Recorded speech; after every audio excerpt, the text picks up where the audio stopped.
سوال پروگرام جاری ہے، اور جب انتخابات ہوئے تھے 18 فروری کو 2008 کو تو کہا جا رہا تھا کہ جنرل مشرف کا ٹرائل ہوگا۔ بہت سی سیاسی جماعتوں نے بھی اس حوالے سے کچھ یقین دہانیاں کرائی تھیں، مگر جب انتخابات ہو چکے تو بہت سی جماعتیں اپنے موقف میں انہوں نے لچک پیدا کی۔ اب بھی جب سپریم کورٹ کا فیصلہ آیا تب بھی کہا گیا کہ اب جنرل مشرف صاحب کو شاید نہیں چھوڑا جائے گا، اور اب ہم دیکھ رہے ہیں 18ویں ترمیم بھی آ گئی ہے جس میں جنرل مشرف کے بہت سے اقدامات کو کالعدم قرار دے دیا گیا ہے، اور خاص کر ایل ایف او کو جو 12 اکتوبر کی فوجی بغاوت کے بعد جنرل مشرف لائے تھے، اور پھر اب نومبر 3 2007 کا جب فیصلہ آیا سپریم کورٹ کا، اس میں بھی کہا گیا کہ جنرل مشرف صاحب ہائی ٹریزن کے مرتکب ہوئے ہیں۔ اب جب سوال یہ پیدا ہو رہا ہے کہ اس 18ویں ترمیم کے بعد کیا مستقبل کا عامر کوئی ایسا قدم اٹھا سکتا ہے یا نہیں، اور جو ماضی میں یہ قدم اٹھا چکے ہیں ان کا کیا بنے گا؟ یہ سوال ہم نے کیا حکومت کے وفاقی وزیر اطلاعات و نشریات جناب قمر زمان قاہرہ سے۔ دیکھیں ان کا کیا جواب تھا کہ کیا جنرل مشرف کا ٹرائل ہوگا یا نہیں، کیونکہ 18ویں ترمیم ایک بہت بڑی فتح ہے جمہوریت کی بقول ان کے۔ جنرل مشرف کا ٹرائل پاکستان کی عوام کر چکی ہے، ان کی جماعت کو جس بری طرح مسترد کیا گیا ہے اس کا ٹرائل تو عوام کر چکی ہے۔ اس کا لیٹسٹ ٹرائل تو دیکھا تھا آپ نے، کیونکہ جنرل مشرف کے جانے کے بعد ایکچولی وہ ٹرائل تھا۔ گلگت بلتستان میں ایک واحد الیکشن ہوا ہے، اور اس الیکشن میں کیو لیگ جو ان کی جماعت تھی اس نے کیا سلوک کیا؟ جنرل مشرف کا ٹرائل کرنے کا پاکستان پیپلز پارٹی کوئی ارادہ نہیں۔ میں کہتا ہوں جی کہ اگر باقی جماعتیں اس پہ اتفاق رائے کرتی ہیں، وہ پارلیمنٹ میں اس کا بل لے آئے، ہمیں اعتراض نہیں ہے، لیکن ہم اس کو انیشیٹ نہ کرنے کا بار بار اعلان کر چکے ہیں۔ اس لیے ہم ایڈمٹ کرتے ہیں، ہم قوم سے کچھ بات چھپاتے نہیں ہیں کہ ہم نے ڈائلاگ کیا تھا، اور اس ڈائلاگ کے ذریعے ایک ڈیموکریسی بحال ہوئی تھی۔ بھائی یہ کسی اس میں اگر خون دیا تھا تو وہ بھی پیپلز پارٹی نے دیا تھا، اور کسی جماعت کا اس میں خون بھی شامل نہیں ہے۔ جی جھگڑا صاحب، آپ نے سنا 18ویں ترمیم سے آپ تو بڑی امیدیں لگائے بیٹھے تھے، قاہرہ صاحب تو کہہ رہے ہیں ہماری تو ترجیح نہیں ہے جنرل مشرف کا ٹرائل کرنے کی، اب آپ کیا کریں گے؟ شکریہ جی۔ اس سے پہلے کہ میں اس پہ جاؤں، وہ جو بات ہم کر رہے تھے وہ بیچ میں ہی رہ گئی ڈرائیورز کی، اور جو کہ پارلیمنٹیرینز کو لیکن دیکھیں بہت اہم بات کر رہے تھے، اور بڑا دکھ ہوا ان کے احساسات کو سن کر۔ یہ this needs to be addressed actually. یہ جو اس وقت انہوں نے باتیں کی، یہ عام تاثر ہے عوام میں کہ جی یہ ہمارے لیے کیا کر رہے ہیں اور ہم کس طرح رہ رہے ہیں، اور پارلیمنٹ کے باہر جو ان کے لیے بندوبست اور انتظامات ہیں اس کا بھی انہوں نے ذکر کیا۔ اس کا بھی نوٹس لینا چاہیے کہ وہ بھی انسان ہے، یہ بالکل ٹھیک ہے۔ یہ جو ہماری کلاس ڈیفرنس ہے، یہ چیزیں ہمیں ڈیفینیٹلی بہت نقصان پہنچا رہی ہیں۔ اب آپ جنرل مشرف کے ٹرائل پہ آئے ہیں، اب آ جائیں جی جنرل مشرف کے ٹرائل پر۔ میں اس سے اتفاق نہیں کرتا۔ ایک طرف تو ہم کہتے ہیں کہ ہمیں آئین کی بالادستی چاہیے، ہمیں آئین پہ عمل کرنا چاہیے، آئین کو سپریم سمجھنا چاہیے۔ تو پھر اگر یہ چیزیں ہیں تو آئین میں آرٹیکل 6 کیوں ڈالا گیا؟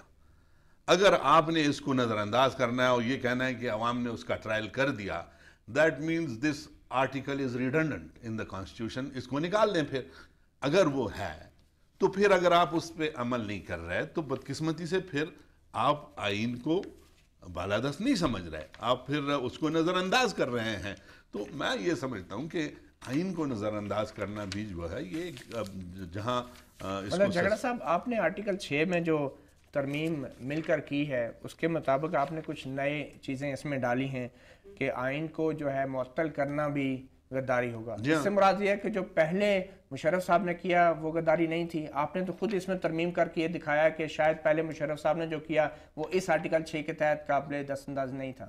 نہیں جی، کیوں نہیں تھا؟ یہ تو پھر اس میں ترمیم کس لیے کیا؟ ترمیم اس کو فردر کلیریفیکیشن کے لیے انہوں نے ڈیفینیٹلی ڈالی ہوگی، لیکن اس میں تو بڑا کلیئرلی آرٹیکل 6 جو آپ اگر پڑھ کے سنائیں تو پتہ چل جائے گا کہ وہ اب آپ مطالبہ کریں گے جنرل مشرف کے ٹرائل؟ ہم نے تو جب سے آئے ہیں ہم مطالبہ کر رہے ہیں، اور ہمارا مطالبہ قائم بھی ہے اور جاری رہے گا۔ جی بشرا گور، آپ کی پارٹی کی کیا ترجیح ہے؟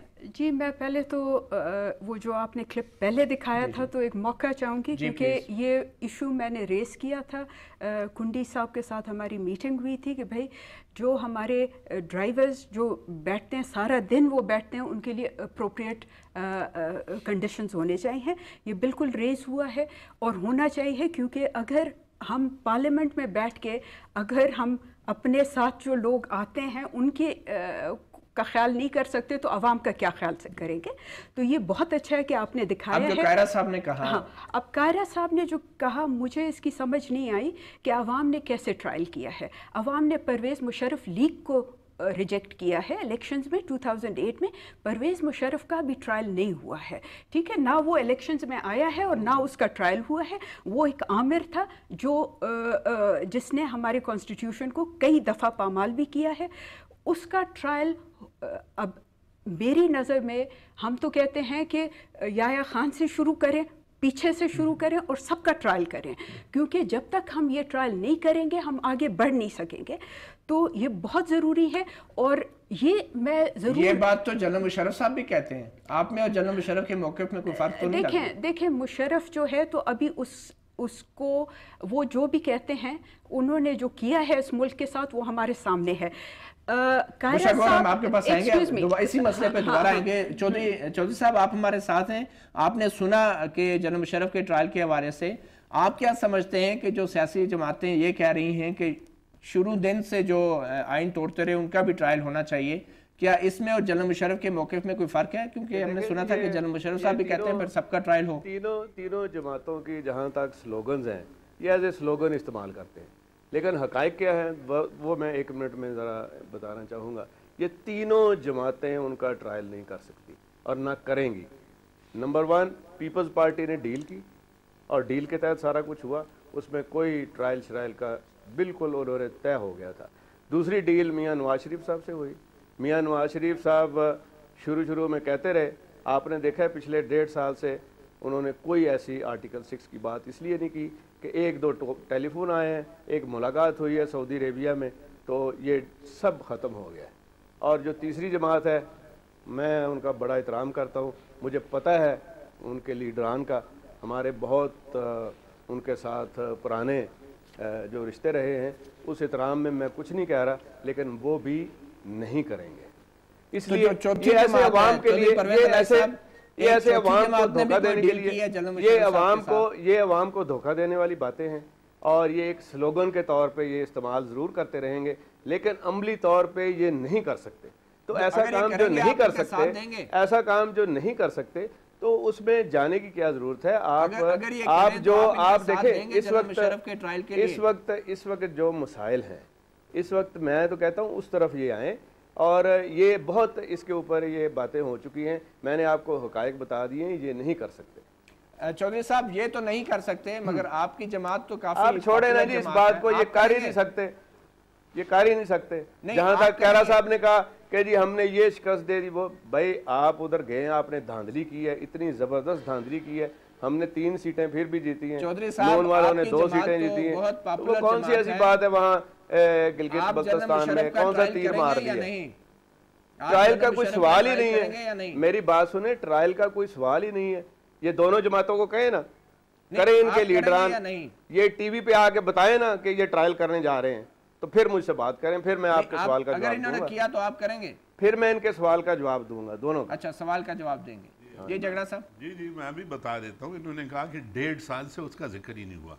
आप नवाज शरीफ की पिछली 2 प्रेस कॉन्फ्रेंस निकाल लें, उसमें दोनों में अगर उसने ये चीज़ नहीं रिपीट की तो बिल्कुल फिर ये कह सकते हैं तो हम सड़कों पे नहीं आए। ये कहते हैं टीवी पे, तो हम तो अभी टीवी पे नहीं आए। उनका कहने का मतलब ये था प्रेस कॉन्फ्रेंस सब करते हैं, देखें आप सड़क पे नहीं निकले। देखिए बात ये है कि आपके आइन में जो कुछ लिखा है वो ये है कि आर्टिकल 6 को इन्वोक करेगी हुकूमत। हमने नहीं करना, हमने डिमांड करना है, हमारी अल्लाह करे हुकूमत आ जाए। ये कहते हैं नहीं करेंगे, हम साबित करेंगे इंशाल्लाह कि ये चीज़ हम जाने नहीं देंगे। तो ये ऐसे हवाई बातें तो नहीं है और ना हम आवाम को धोखा देना चाहते हैं। हमारा आप समझते हैं इस बिल से, इस बिल की वजह से जनरल मुशर्रफ का ट्रायल की राह हमवार हुई है? मैं समझता हूँ कि अगर हकीकी पार्लिमानी निज़ाम होगा, शायद आपको यकीन नहीं, शायद नहीं, मैं कहता हूँ कि ये चूंकि अब एक हकीकी पार्लिमानी निज़ाम की तरफ हम आ गए हैं, इसको बहाल करने के लिए हमने ये कहा है, तो अब इस पे अमल होने एक छोटी सी ब्रेक लेते हैं और ब्रेक के बाद वापस आएंगे तो हम बात करेंगे बुशरा गौहर से, अवामी नेशनल पार्टी की नुमाइंदा है यहाँ पे, और उनसे पूछेंगे कि 18वीं तरमीम से आइंदा के लिए फ़ौजी मुदाखलत के रास्ते कैसे बंद हुए हैं। एक छोटी सी ब्रेक के बाद।